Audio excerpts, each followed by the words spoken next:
Samajwadi party सांसद जिया रहमान इस वक्त हमारे साथ बातचीत करने के लिए हैं। जिया, जो जर्सी भगवा हो गई है भारतीय टीम की, आप उसको किस तरह से देखते हैं? बिल्कुल गलत है। हमारे देश के जो खिलाड़ी हैं वो कोई भगवा या आरएसएस के बीजेपी के कार्यकर्ता नहीं है।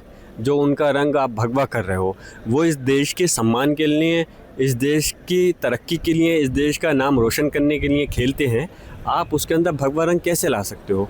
और ये गलत है। मैं इसकी निंदा करता हूँ और मांग करता हूँ कि तुरंत इस प्रकार का जो कदम उठाया गया है इसको हटाया जाए। और हमारे ये भगवा रंग उसके अंदर शामिल करना हमारे खिलाड़ियों का अपमान नहीं, हमारे देश का और तमाम उन जो खेल के प्रेमी उनका अपमान है। लेकिन भगवा रंग से दिक्कत क्या है? अच्छा, अगर दिक्कत नहीं है तो समाजवादी पार्टी का रंग क्यों नहीं कर देते? लाल हरा कर दें। अगर दिक्कत नहीं है तो भगवा ही रंग क्यों? फिर दूसरे लोगों को दिक्कत होगी लाल हरा रंग तो से? वही तो मैं कह रहा हूँ ना, वही तो मैं कह रहा हूँ। जो रंग में क्या कमी है? आपके सवाल का ही में ही आपका जवाब वही जाना था, रंग में क्या कमी? मैं कहना चाह रहा हूँ, आपके सवाल में आपका जवाब भी नजर आता है। आपने कहा कि फिर इससे दिक्कत क्या है?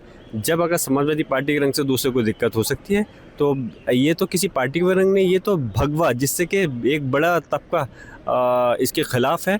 तो ऐसा रंग लाने का कोई मतलब नहीं बनता। ये जो विवादित है। उत्तर प्रदेश के मुख्यमंत्री भी भगवा पहनते हैं। तो अगर भगवा उत्तर प्रदेश के मुख्यमंत्री पहनते हैं तो इसका मतलब ये तो नहीं हो जाता कि सभी लोग भगवाधारी हो जाएं। ये उनका अपना धार्मिक भगवा तो एक सनातन का प्रतीक भी है। तो हमारा देश सनातनी नहीं है, हमारा देश धार्मिक नहीं है, हमारा देश लोकतांत्रिक देश है, संवैधानिक देश है। तो इसलिए हम देश के प्रति कोई तिरंगा हो तो हम उसका सम्मान करते हैं। इस भगवे का हम इसके समर्थन नहीं कर सकते। एक आखिरी प्रश्न मैं लूंगा, कांवड़ यात्रियों को आप क्या कहना चाहेंगे? कांवड़ यात्रा शुरू होने वाली है, ये एक बात भी कही जा रही है कि उसके अंदर गंजेड़ी नशेड़ी होते हैं, इस तरह की बात AIMM ने कही है। आपकी क्या राय है इस पर? देखिए, सबसे पहले दूसरी पार्टी ये कह रही है, मैं नहीं जानता, लेकिन मैं इतना जानता हूँ कि हमारे देश के अंदर लोकतंत्र है, संविधान है, धार्मिक देश नहीं है। हर मज़हब के लोगों को अपनी धार्मिक त्यौहार मनाने के लिए, कार्यक्रम करने के लिए आज़ादी है।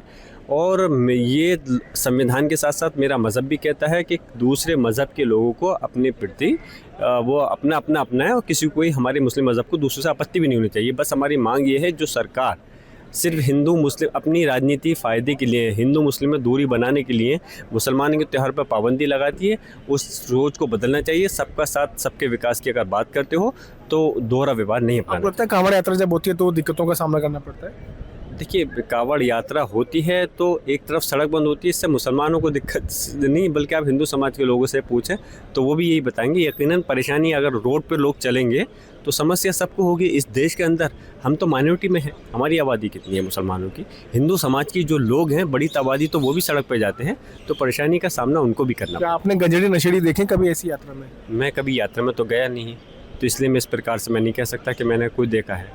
नहीं, कभी किसी ने आपको बताया हो कि उससे न्यूसेंस क्रिएट हुआ? इस टाइप की कोई बात मेरे सामने ना किसी ने कही है, ना मैंने कोई देखा है। दरअसल से बात करने के लिए मैं पीयूष मिश्रा, आज तक के लिए।